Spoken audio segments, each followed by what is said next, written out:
Welcome to the final week of Helloween month. Now, just to briefly recap, thus far we've covered the band's first three albums, Walls of Jericho and Keeper of the Seven Keys Part 1 and 2, released in 1986, 1987, and 1988, respectively.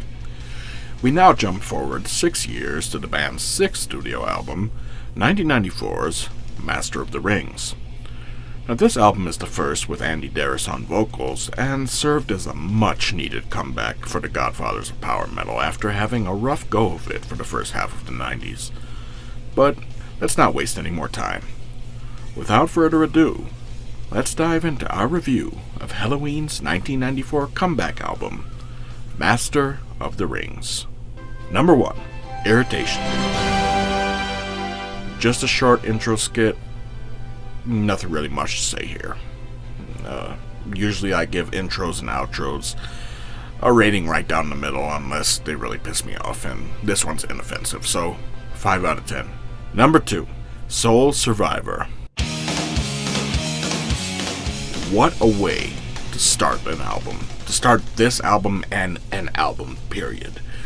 This song has always been, by far, my favorite song from the Darris era of Helloween. This track is so good. It's well written, melodic as hell, heavy as fuck, with a great vocal delivery from Darris, and a super, super catchy hook. I promise after you hear it, you will be singing it to yourself for the rest of the day.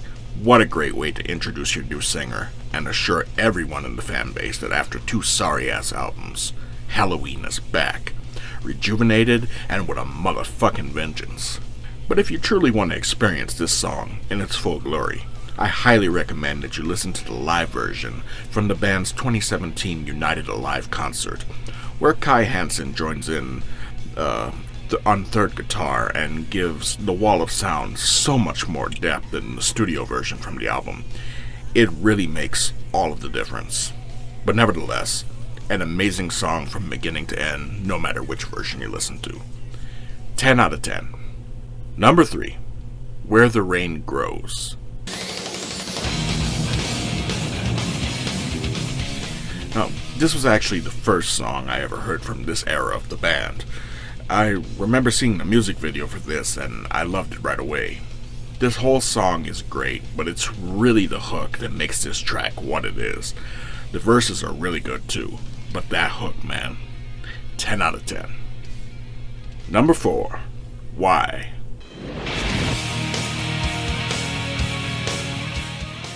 Pretty strong track, and considering that I don't usually like more mid-tempo, ballady-like tracks like this was actually a surprise that I liked this one so much.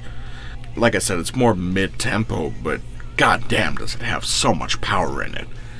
Again, the hook is what really brings everything together. The first time I heard this was on the United Alive concert when performing this song live.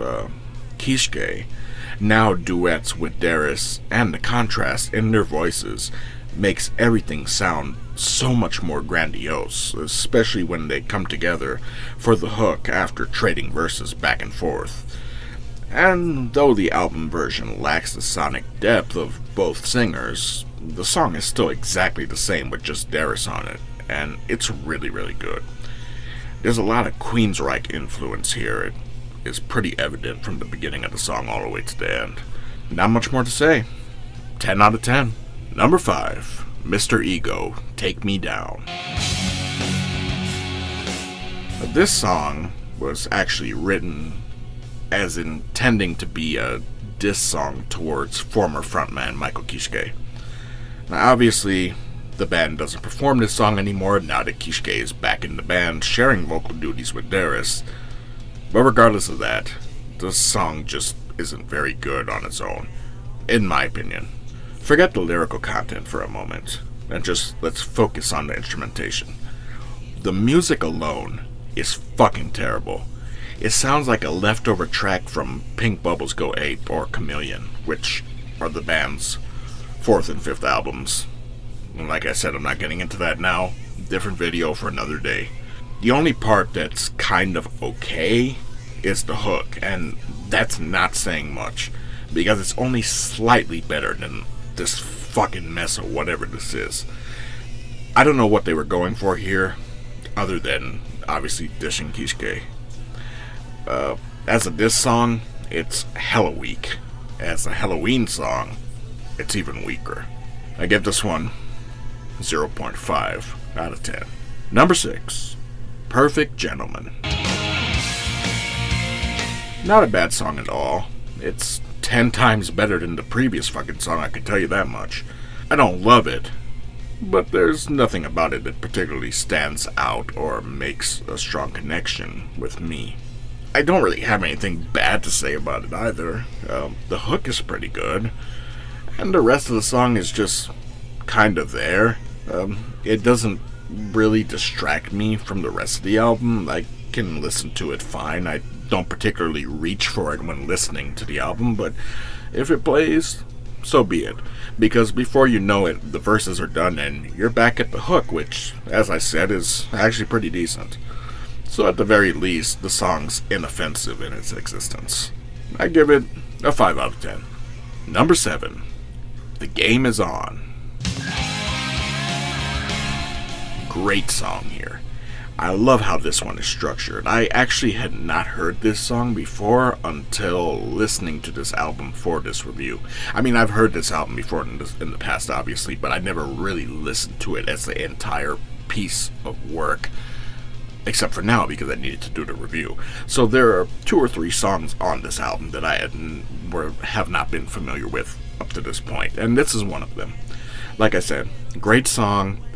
Love how it's structured. It has this kind of loose feeling while staying heavily melodic throughout. The hook is memorable, and the guitar work is so good throughout the entire song. Shout out to Michael Whitecalf and Uli Kush for the guitar work on this. I mean, I just can't praise it enough. It's so catchy and so good and so inspiring. I give this one a 10 out of 10. We're down to the last 4 songs of the album. Number 8, Secret Alibi. From the second this starts, you're hooked immediately from the beginning. Once you hear that first riff, that dun dun dun dun dun dun dun dun dun dun.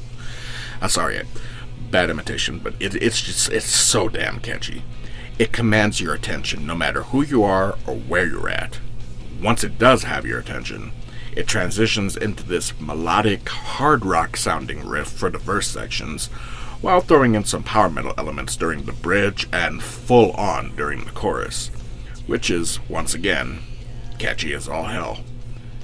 I mean it. That damn hook is so infectious. This is how you mix power metal with hard rock.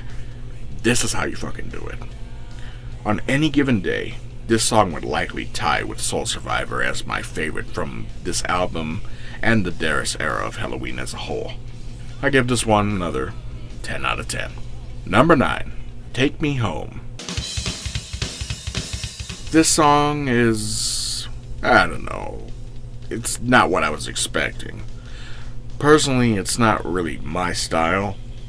It's not bad, it's just not my kind of sound. It doesn't particularly connect or resonate with me. But everyone still does their thing here, and I'm sure plenty of folks will like this song. I mean, like I said, it's not bad. There's nothing I can particularly point out of it that I really hate or that satisfies me or irritates me or anything. It's just not for me. The best part of this whole song, in my opinion, is the bass. Marcus Grosskopf fucking kills it with that bass line. It stands out against all of the other chaos going on in this song. I give this one a 1.5 out of 10. Number 10. In the Middle of a Heartbeat. So, what the hell happened here? I thought I was reviewing a Helloween album, not a Guns N' Roses album. But seriously, what the fuck? Not that I have a problem with it. I've always loved Guns N' Roses, and since first listen, I've loved this song. No, it doesn't sound one iota like Helloween, or the rest of this album for that matter. But shit, I'm down with it. The lyrics, vocals, instrumentation, and overall structure are top notch here. I actually really enjoyed every single second of this track. It's the best Guns N' Roses song that Guns N' Roses never wrote. 10 out of 10. And the final song of the album, Still We Go. Hell yeah. This is how you end a fucking album. Everyone kills it here. These guys said, this is the last goddamn song, and we're going out with a fucking bang. This is so good. The music goes 1,000 miles per hour with an abundance of melody and harmony to match. Nothing more to say. I give this one a full 10 out of 10. And what more can I say? This was one hell of a comeback album if I've ever heard one. After the Keeper albums, the band had completely lost their way at the start of the 90s, with the following two albums being failures in every way possible. And it took them a few years, but they definitely got their shit together when Andy Darius joined the band as the new singer. For the most part, this album is absolutely golden. I give it a full 10 out of 10. I'd like to take the time to thank my editor for all his hard work, and to thank you all for your time as well. I sincerely appreciate it. Thanks for tuning in to Helloween month. I hope you all enjoyed it, and I hope these reviews have encouraged some of you to check out this band's music. I hope you're all enjoying the autumn weather, and I wish you all a very happy Halloween. Join me next week as we start our review of the 4 jazz albums for the month of November. First up is Frank Sinatra's classic LP, No One Cares. Until then, everyone, be safe, take care of yourselves and each other.